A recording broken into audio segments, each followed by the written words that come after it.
U bën 19 herë që kuvendi mblidhet dhe nuk zgjidhet kryetari i parlamentit. Sa herë që mblidhet, mazhoranca dhe opozita tallen me stabilitetin politik të Kosovës. Është e palogjikshme sjellja e opozitës, e cila kërkon të imponojë fituesin në emrin e kandidaturës në fjalë. E ndërkohë nuk jepet asnjë propozim të vetin si kundër kandidat. Duket si një lloj komploti, si një lloj loje në fshehtësi, jo vetëm për kundër fituesit, por edhe stabilitetit politik të Kosovës. As nuk janë të zotë i fitojnë zgjedhjet e nga ana tjetër i thon Albin Kurtit, ti nuk e fituar. As nuk janë të zotë të bashkojnë të krijojnë mazhorancën e më këtë mazhorancë të japin atij kuvendit kryetarin. E ndërkohë murren që Albini nuk i ka numrat. As nuk guxojnë të bëjnë marrëveshje me partinë e Radovicit, as nuk shkëputen prej kësaj partie. Kjo është dilema e opozitës, ndërsa fituesi i zgjedhjeve bën se hir, sikurse nuk ndodh asgjë. Sikur Kosova jeton në një oazë paqe dhe sigurie të paimagjinueshme, thjesht që të fajsohet opozita. Janë dakord, blokata e opozitës për një pozicion drejtimi politik që i takon fituesit është e pakuptim, është ego, është një akt që synon shtetësinë dhe stabilitetin, por mazhoranca pra fituesi i zgjedhjeve, pra Albin Kurti, a ka një plan për të dalë nga kjo krizë e shtirur? Më duket se jo. Më duket se po ndiqet taktika e zgaditjes, me qëllim që opozita të paguajë koston e sjelljes së saj në zgjedhjet e mundshme të parakohshme. Kjo nuk është produktive, as sjellje e sinqertë me qytetarin e Kosovës. Kosova ka nevojë për stabilitet politik sepse pa këtë lloj stabiliteti nuk ka e nuk mund të ketë zhvillime për parim, aq më pak të ketë paqe dhe siguri. Kosova është shteti dhe vendimi më i kërcënuar i Europës pas Ukrainës, e në një nivel kërcënimi me Bosnjë-Hercegovinën. Kërcënuesi është i njëjtë, Rusia dhe Serbia.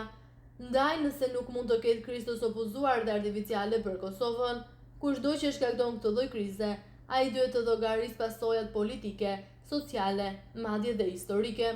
Kjo do të thotë se politikanët e Kosovës nuk do të jenë aq dritë shkurtër e të mos shohin pasojat e tmerrshme të bllokadës për krijimin e institucioneve. Albin Kurti thotë se i ka 61 deputet për të krijuar qeverinë e re. Është e drejta e tij si fitues ta formojnë këtë qeveri edhe me një deputet më shumë se Pakica.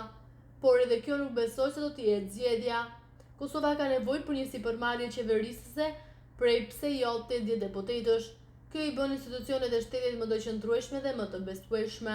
Vendi, qytetarët dhe shteti kanë nevojë ulëritse për besimin e besueshmëri.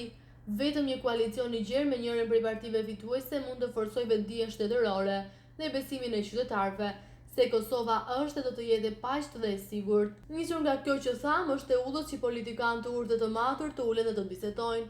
Ndoshta të ishte më e dobishme të takohen dhe presidenti Osmani të gjithë ish-presidentët e Kosovës dhe të dalin me një rekomandim të qartë racional për zgjedhjen e krizës së veçshkaktuar nga politika dhe politikanët e absurditerit që shqip flasin dhe nuk merren vesh me njëri tjetrin.